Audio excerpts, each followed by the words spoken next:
Hi, welcome to this Blender video tutorial entitled Blender Layers.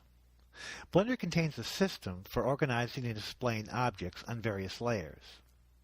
As your models become more complex and more cluttered, you may want to place certain elements on certain Blender layers and turn those layers on and off as needed.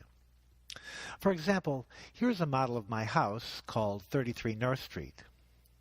I have placed various parts of the model on various layers.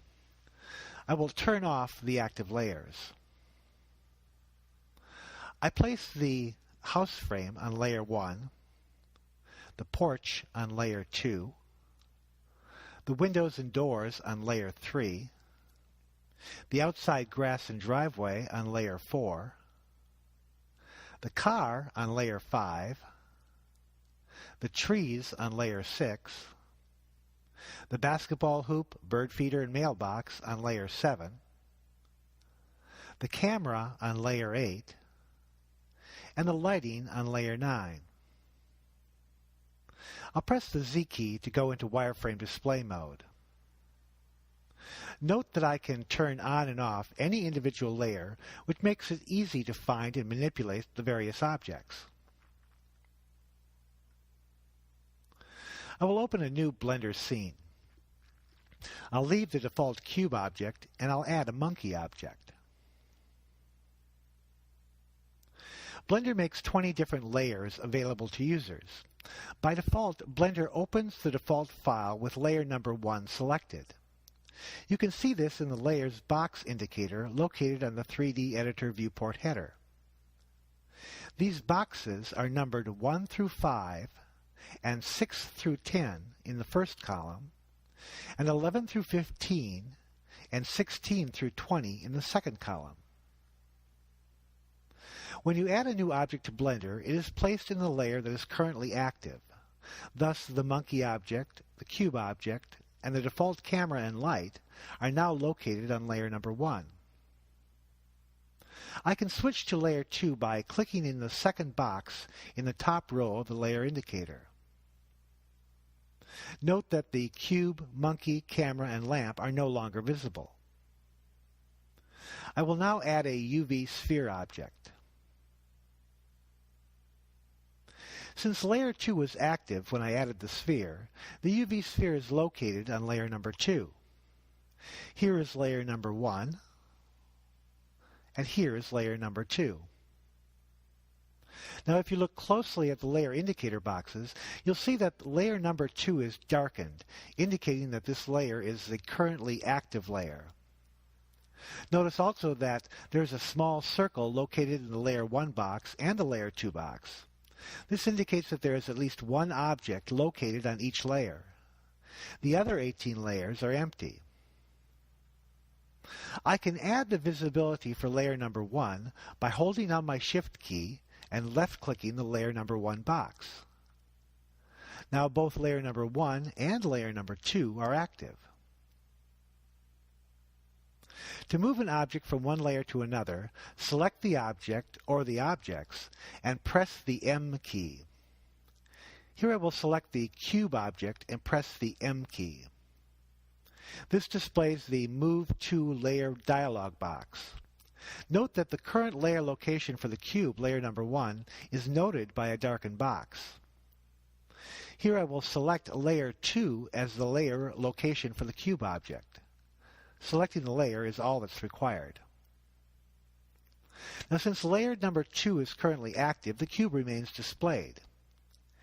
Here I will turn off layer 2 by selecting only layer number 1. The cube and sphere located on layer 2 are no longer visible. Now to complicate matters, objects can be on more than one layer at a time. Here I will add layer 2 visibility to layer 1 visibility by holding down my Shift key and clicking on the layer number 2 box. I'll select the UV sphere, which is currently on layer number 2, and press the M key.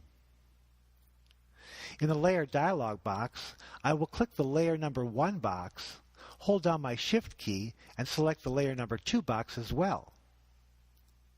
Now the UV sphere is displayed on layer number 1 and layer number 2. Here is layer number 2, and here is layer number 1. I will add the layer number 2 visibility to layer number 1 by holding down my Shift key and selecting the layer number 2 box. Remember that any new objects added to a scene will be visible on any layer that was active at the time the object was added to the scene. Currently, layers 1 and 2 are active. I will add a torus object to the scene. Now, since I added the torus object while layers 1 and 2 were active, the torus object is now located on both layer number 1 and layer number 2. Here is layer number 2, and here is layer number 1. I will add layer 2 to the active layers.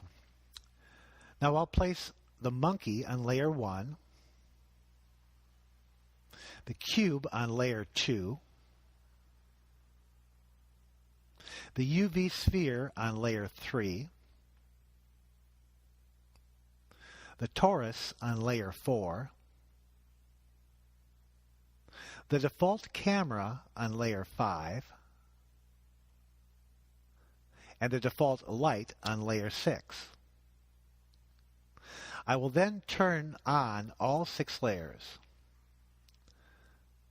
I'll also move the objects closer to the center. Blender will only render active layers. For instance, here all of the layers are currently active. I'll press F12 to render my Blender scene. Since all of the layers are active, Blender renders all of the objects. Here I will turn off all of the layers except layer 3, which displays the sphere object. I will now press F12 and render the scene. Notice that the sphere object appears black.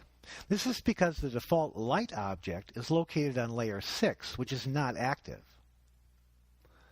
I will add layer 6 to the active layer 3.